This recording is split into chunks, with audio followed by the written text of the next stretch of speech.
yana davom etayotgan mana shu 5 tashabbus doirasidagi voleybol musobaqasi ham yakuniga yetyapti. Avvalo mana bugungi payshanba yoshlar kuni munosabati bilan yana bir marta hammalarni tabriklayman. Bugungi kun mana yana bayramona bo'lyapti. Chunki bugun mana g'oliblar, taqdirlanganlar hammalari ishtirok etibsizlar. Mana shu kun g'olib bo'lganlar, mana paytda hamma medal olganlarni mana shu bugungi 5 tashabbus olimpiadasidagi tadbirimiz bilan tabriklayman.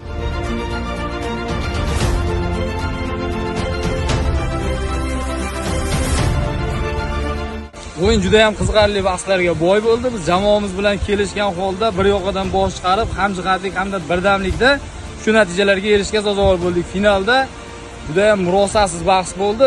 Jamoamiz bir bo'lib, final bahsida ham birinchi o'rinda qo'lga kiritishga sazovor bo'ldik. Raqib jamoalar ham bu 5 tashabbus musobaqasiga juda ham puxta tayyorgarlik ko'ribdi. Bizga o'yinlar hech biri oson o'tmadi. Hammasi mashaqqatli tarzda yakunlandi va biz do'stlik jamoasi birdamlikda ushlagan holatda hamma raqiblarimiz ustidan g'alaba qozondik.